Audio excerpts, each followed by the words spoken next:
Hey everyone, Kim Snider here from Sync2CRM and welcome to episode number 9 of Kim Snider Live. So glad that you're joining me.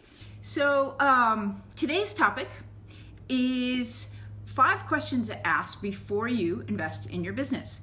And you know, that might seem like it's a little bit far afield from Facebook advertising, but it's really not. It's actually right on target. And I'll tell you why. Whether it is running or a Facebook ad campaign or killing certain ads within that campaign, or paying for a course or subscribing to do software, buying a new computer, whatever, nearly every single day an ad for this or an email for that or an idea from a friend or an ad on Facebook even, it tempts us to spend money in the name of our business. And we've all heard the phrase that you have to spend money to make money, right?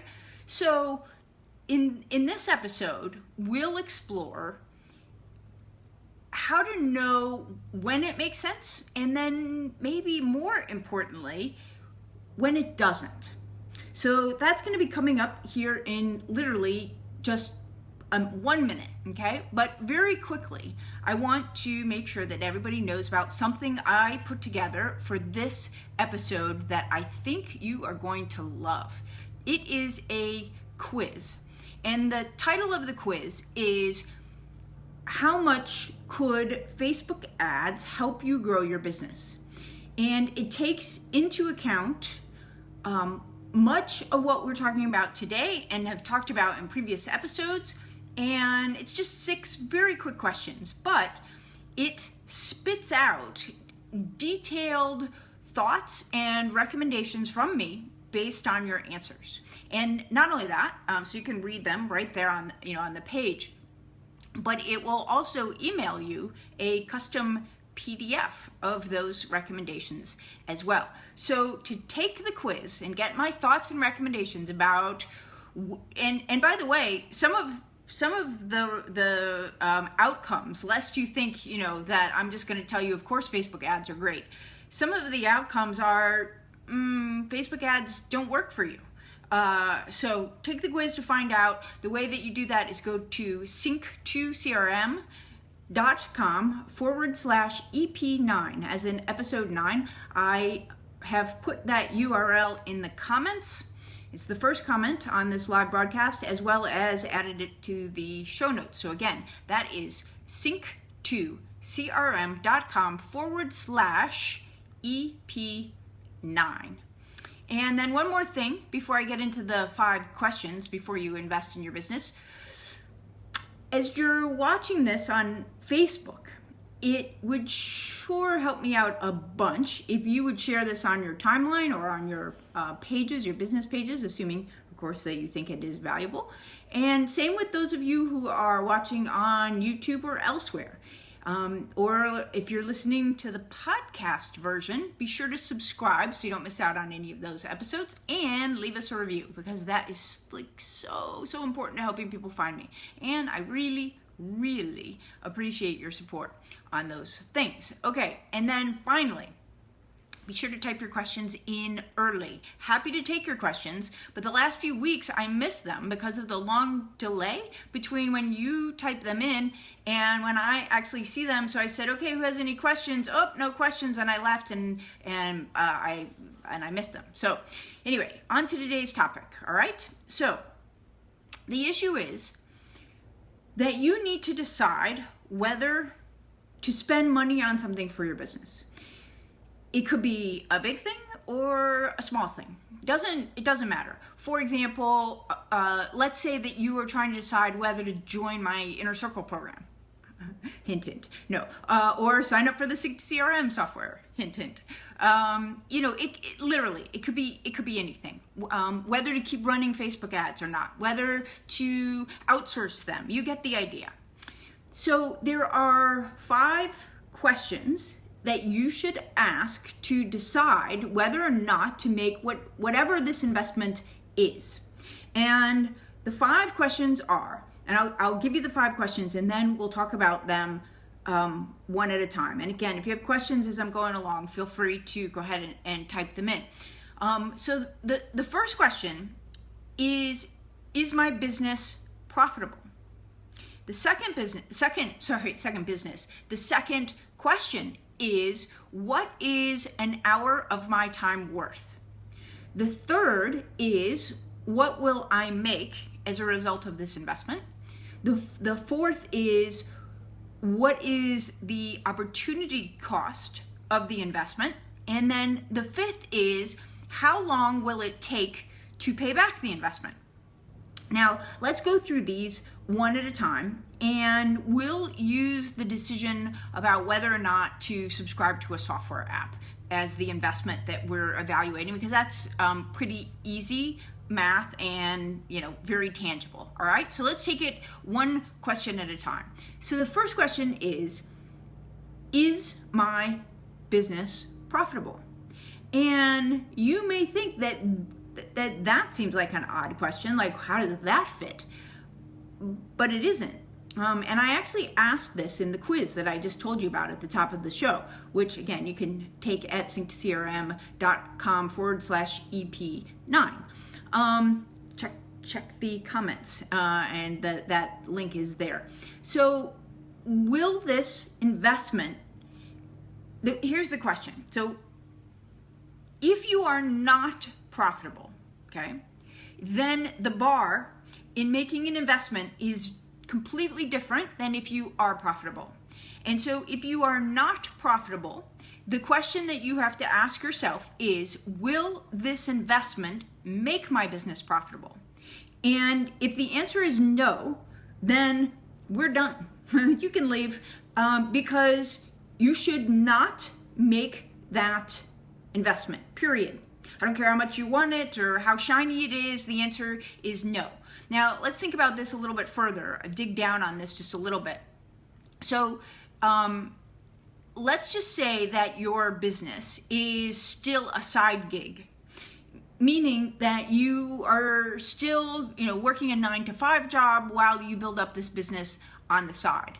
So if that's the case, then the way that we define profitable, whether your business is profitable, is defined as making something over and above what you could be making doing something else, okay?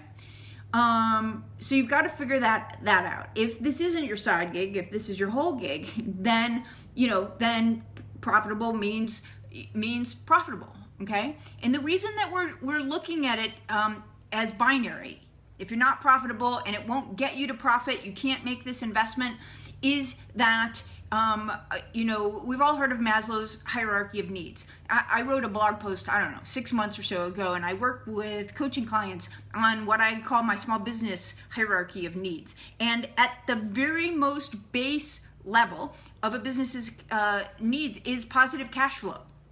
So if you are not profitable and you are not at positive cash flow, then there is nothing more important for you to get to that point. And if this, you know, if you don't have those bases covered, then you simply cannot afford the time or the money in something that doesn't get you there. Okay, so that's the basis for both the question and the decision that we make, you know, as a result. Okay, you know, another thing is, well, what if this investment just saves me time? It doesn't actually, you know, make profit. Well, again, like, you know, it's no, because you know, the only investment that you can make here is one that's going to produce a profit. Okay, not just produce profit, but produce enough profit to get you profitable. Okay, otherwise you shouldn't make it. Okay, so that's question number 1. All right, then let's move to question number 2, which is, what is an hour of my time worth? And the reason we ask this question next is because without this number, you can't calculate the next 3.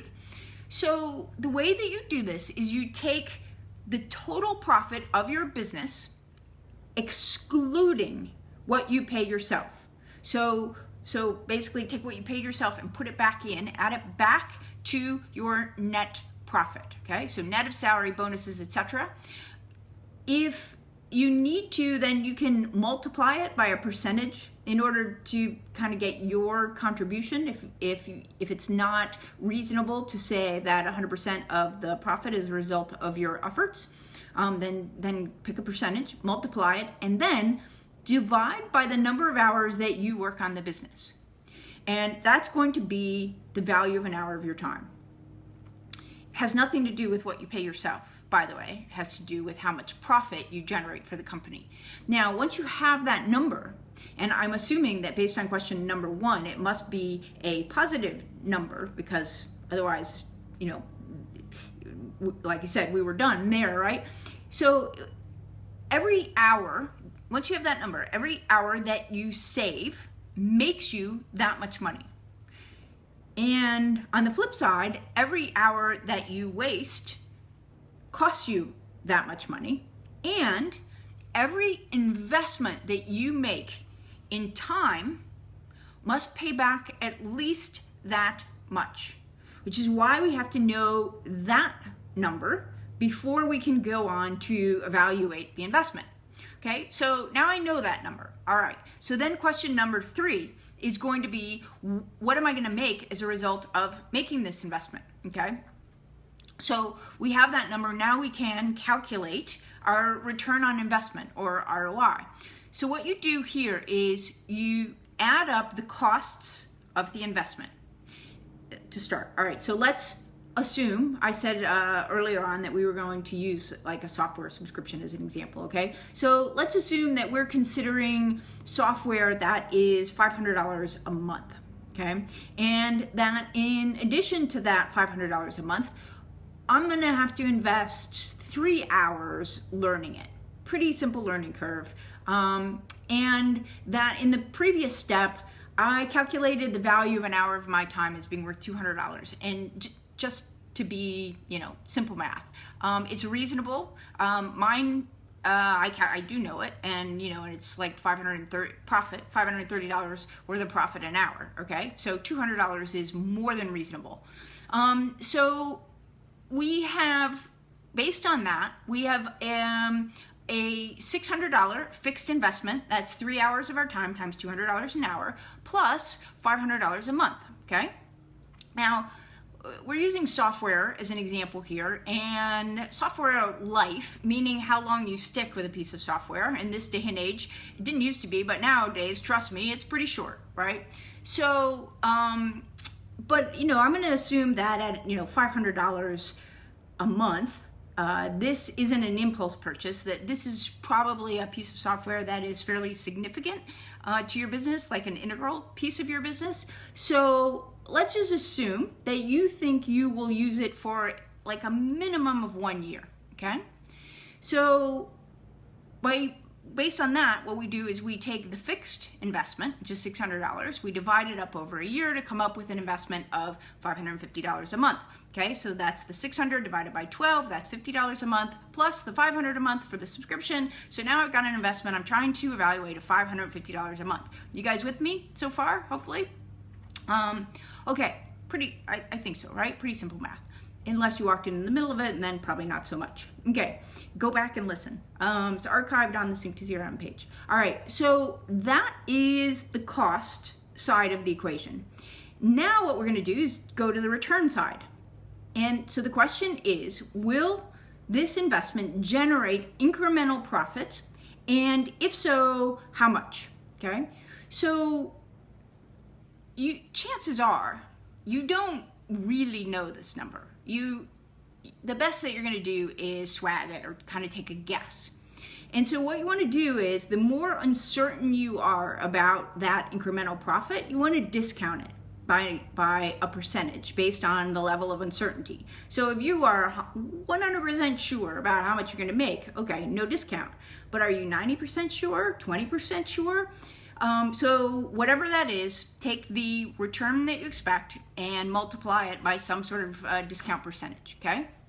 And then finally, we're gonna say, what will it cost if you don't make this investment, Okay, we have to add that in too. So like, let's just say that you have someone who's spending 6 hours a week generating spreadsheets at $30 an hour, that if you had this software, they wouldn't have to do this, okay?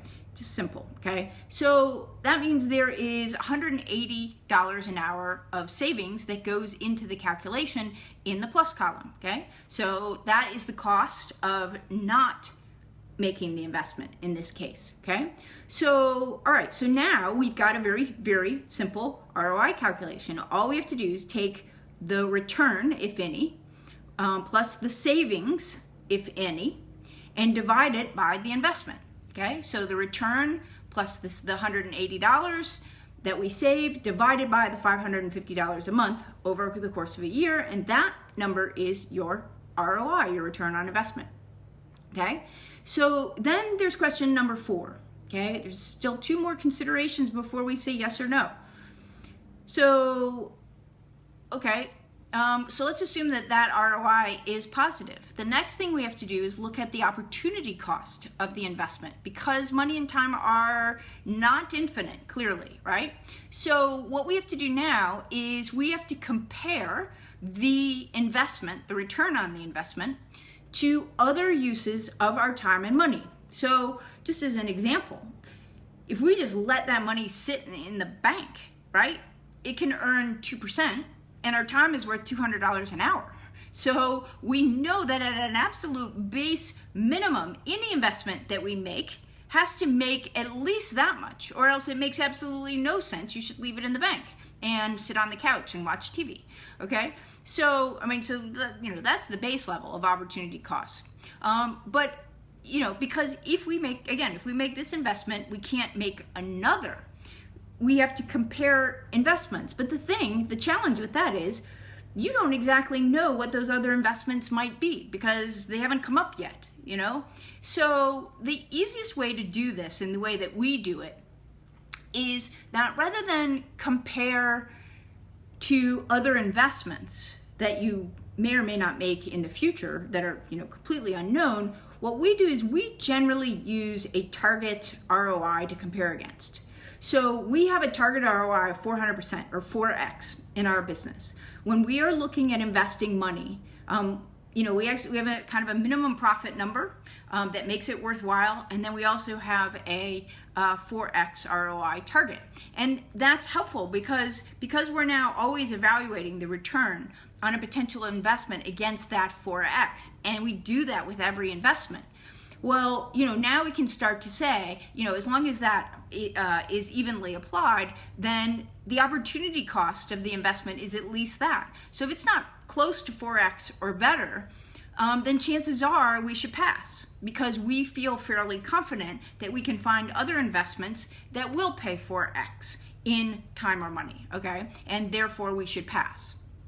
So that gets us through question number 4, and then finally we have question number 5, which is how long will it take to pay back this investment?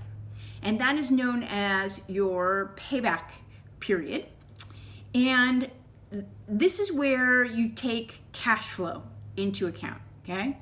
So the question is, how long will it take you to be cash flow positive on the investment? Not just ROI positive on the books, but actual cash flow positive.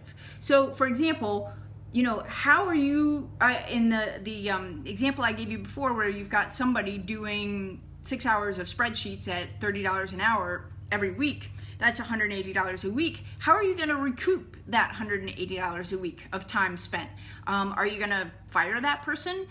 Maybe they're, maybe they're a contractor. Are you going to repurpose them, have them do something else? Like, how are you going to get that $180 back in your pocket? Because that was part of the consideration, right? You put that in the ROI calculation. So you have to be able to cash flow this, positive cash flow. How long is it going to take for you to implement it? If it's software and you think it's the greatest thing since sliced bread, but then you go off and, and chase the next squirrel, and 6 months later it's still not implemented, you're still not going to have cash flow, right? So the thing that you have to understand about this question is that businesses don't go bankrupt because they aren't profitable. They go bankrupt because they ran out of cash. Plain and simple. Which is all the way back to question number 1, when I said if you aren't profitable and this investment doesn't get you to profit, then you can't do it, because you've got to get to cash flow positive as quickly as you can or you'll sink. So, it can be a huge ROI. This could be like a 10,000% ROI. But if it takes too long to cash flow it, then you can't make the investment. Okay, so obviously with that in mind, the deeper your cash reserves are, the bigger investments you can make with longer payback periods, and the thinner your cash reserves are, then the more conservative you have to be on that payback question. Okay, so I am looking and I do not see any questions yet. Like I said, I am more than happy to take them. Actually, you know what? Let me just refresh the page just in case, but I don't see them on my phone either, so I'm assuming that they are not there. While I am looking for that, let me just remind you that I put together a quiz this week. The quiz is how much could Facebook ads help you grow your business? You can get to it by going to sync2crm.com/EP9. Look below in the comments. I put the link there. I also will add it to the show notes so that you can get to it. It is a 6-question quiz that covers a lot of these sorts of questions, but specific to Facebook ads, and it evaluates should you be doing Facebook ads. And not only that, but it's not just like a simple yes/no answer. It actually gives you a very detailed recommendations based on your answers, as well as it will send those to you as a PDF. And so again, that is sync2crm.com/EP9 to take the quiz. Okay, let's see what we got here. I see some likes, but I do not see any questions. So with that, I am going to sign off. So I hope that you'll tune in each week at noon, same time, same station on the Sync2CRM Facebook page for this broadcast live. Remember to subscribe if you are listening to our podcast on iTunes, and be sure and give us a review. Or also, I want to encourage you to get in between episodes and your Facebook ad questions answered in the Facebook Ad Questions Facebook group. I will put that link in the show notes as well. Facebook Ad Questions Facebook group. I hope that helped you all. Talk to you over in the Facebook group. See ya. Have a great week.